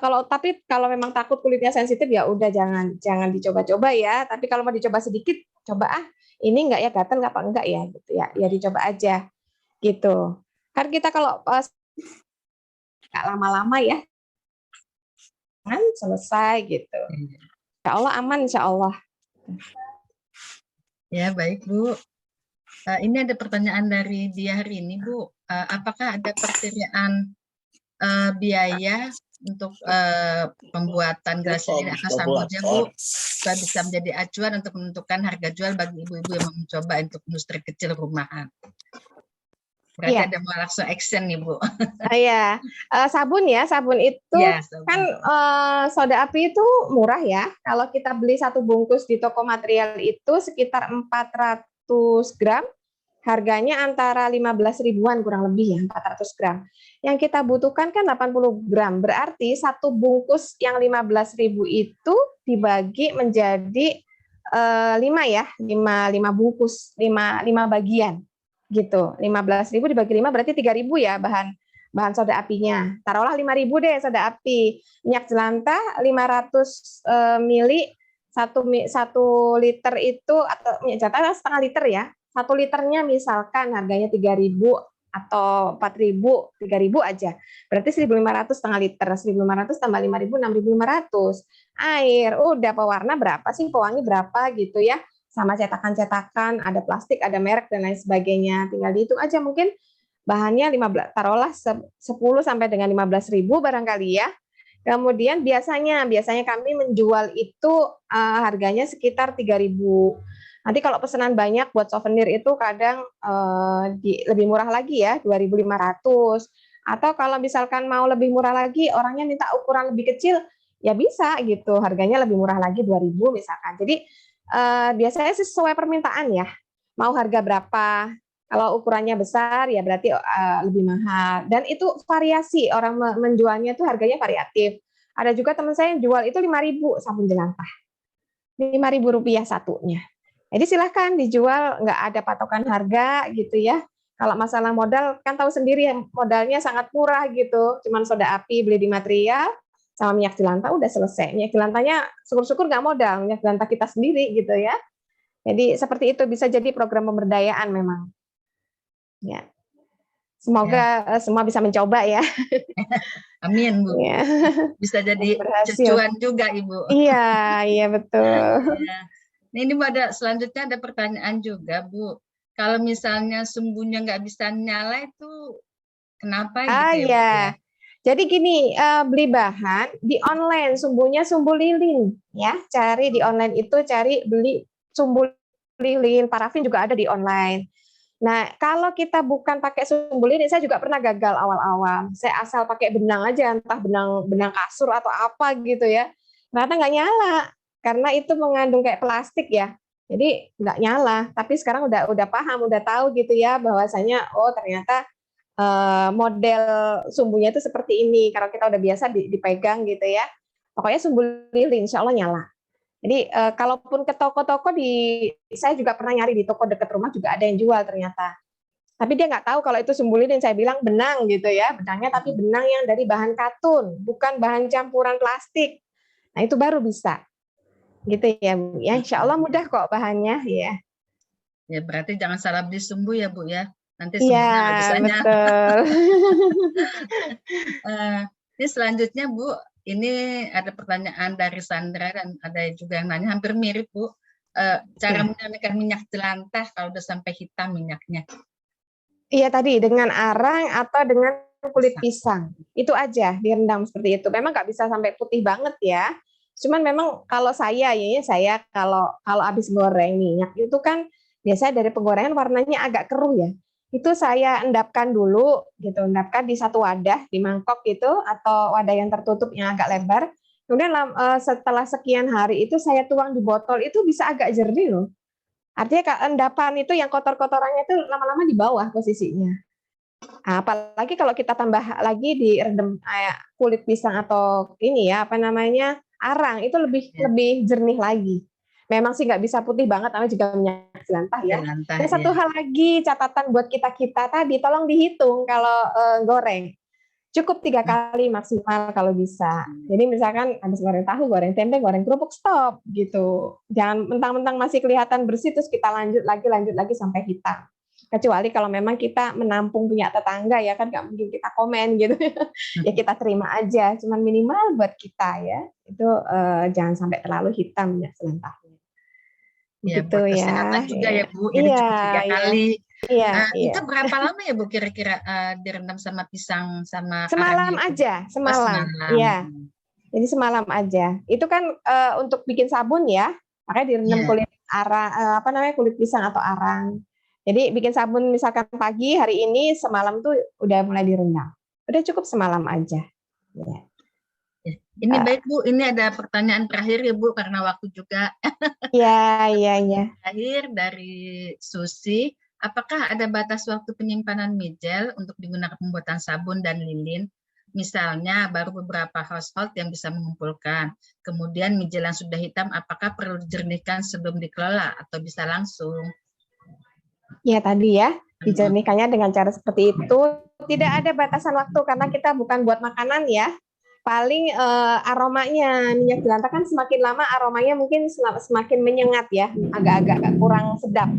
Maka cara menetralisirnya tadi dengan arang atau kulit pisang gitu.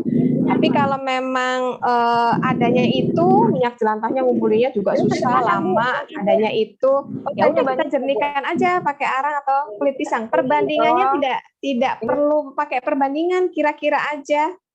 Misalkan kalau satu resep sabun 500 ml itu cukup dengan kalau kulit pisang kepok kan tebel tuh. Satu kulit pisang kepok juga cukup gitu. Atau pisang pisang yang tipis itu pisang Lampung, berarti jangan satu. Kalau pisang Lampung kan tipis ya, bisa 3 atau 4 gitu direndamnya. Main ini aja sebenarnya kita bergelut dengan limbah itu main kirologi kalau kata saya. Kira-kira aja gitu ya. Kayaknya kira-kira ini udah cukup deh gitu. Jadi nggak ada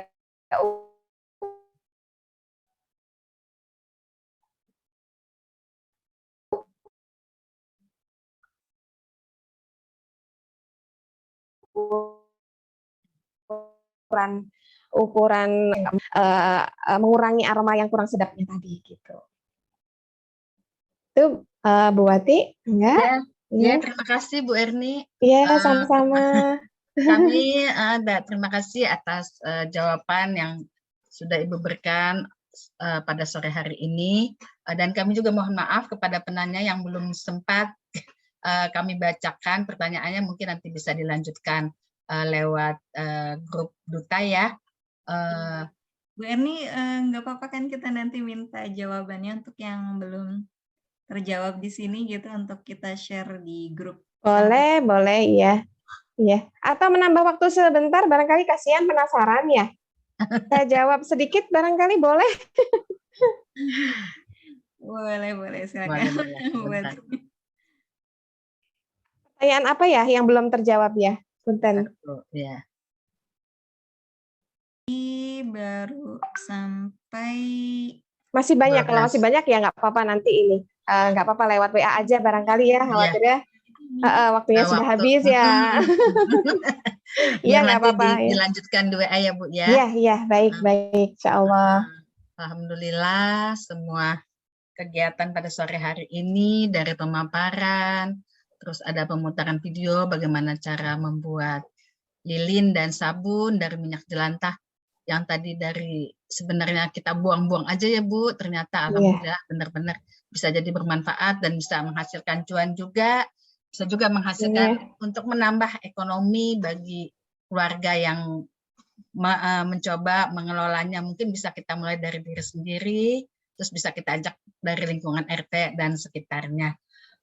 Jazakillah khair Ibu atas materinya dan ilmunya yang luar biasa. Semoga saya juga mohon maaf ya kalau ada salah-salah. Sama-sama Ibu bisa memberikan inspirasi bagi kita semua Bu untuk mengelola limbah yang tadinya tidak bermanfaat bisa menjadi nilai ekonomis.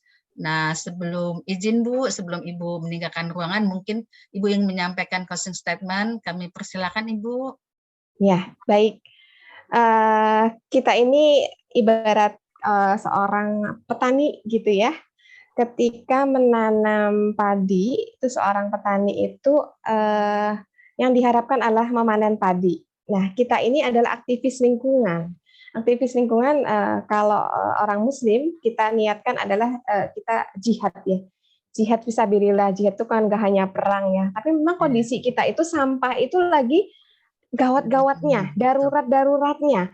Jadi insya Allah ketika kita peduli dengan sampah di lingkungan kita, sama kita seorang pejuang fisabilillah yang berjuang di jalan Allah. Jadi seandainya Allah itu memanggil kita, maka insya Allah kita menjadi syuhada gitu, sebagai seorang pejuang fisabilillah di jalan Allah. Jadi kalau diibaratkan tadi, saya menyampaikan di awal, kita ibarat petani yang menanam padi, yang kita harapkan adalah padi. Kita berjuang di jalan Allah, yang kita harapkan adalah lingkungan kita itu, bumi kita terselamatkan. Ya, anak cucu kita nanti bisa menikmati indahnya bumi Allah yang disediakan untuk manusia. Jadi fokusnya ke situ. Ketika ada hadiah-hadiah yang lain, seperti tadi jelantahnya bisa jadi emas, jadi tabungan, jadi lain-lain, jadi uang dan lain sebagainya. Itu adalah kalau seorang petani itu diibaratkan dia bonus. Bonus petani itu ketika mendapatkan belut. Jadi petani walaupun mendapatkan belut, dia fokus tetap menanam padi. dia tidak akan tertarik untuk beternak belut. Jadi kita sebagai aktivis lingkungan nih, sebagai seorang pejuang fisabilillah, fokuslah untuk tetap berjuang terkait dengan lingkungan. Jadi kalau kita mendapatkan sesuatu dari itu, baik itu emas, uang, cuan, dan lain sebagainya, itu adalah bonus, itu adalah belut, ya ibarat belut dari sang petani tadi. Jadi tetaplah fokus, tetap kalau petani tetap menanam, kalau kita tetap pada di koridor atau di garis, tetap peduli dengan lingkungan apapun yang terjadi. Jadi jangan sampai berbelok gitu, mentang-mentang mendapatkan sesuatu terus akhirnya itu yang dituju gitu. Jadi itu nanti akan lain lagi gitu. Khawatirnya akan kalau niat kita sudah berubah maka akan mengubah semuanya gitu. Kayak kita sama-sama, terutama saya harus introspeksi diri bahwasanya kita harus senantiasa memperbarui niat dan meluruskan niat. Tujuan kita adalah penyelamatan lingkungan, maka itu yang harus kita lakukan. Adapun yang lain-lain itu Allah berikan kepada kita itu adalah bonus dari Allah, bukan itu tujuan kita semua. Gitu. Itu mungkin dari saya, mudah-mudahan kita senantiasa semangat ya, terus menjadi sahabat duta yang baik gitu ya, sahabat untuk semesta. Itu dari saya, mohon maaf atas segala hilaf. Assalamualaikum warahmatullahi wabarakatuh. Waalaikumsalam warahmatullahi wabarakatuh. Jadi selain amal soleh juga jadi duta lingkungan ya Bu, bisa bermanfaat buat semuanya. Jazakallah Ibu, sekali lagi terima kasih atas ilmunya yang bermanfaat. Insya Allah bisa kita aplikasikan di tempatnya masing-masing. Salam sehat Ibu, semoga kita bisa berjumpa lagi di lain kesempatan. Bisa bersama lagi dengan Duta dan WBN di kesempatan-kesempatan berikutnya. Ya, kasih. Bu, ya. Selanjutnya kita akan umumkan pemenang Dopres, yaitu yang hadir pertama kali di room Zoom ini. Itu akan kami berikan kepada 1 Nina Afrida, kedua Hernawanti, ketiga Indri. Jadi kepada yang telah kami sebutkan namanya, itu tadi adalah mendapatkan pemenang door prize.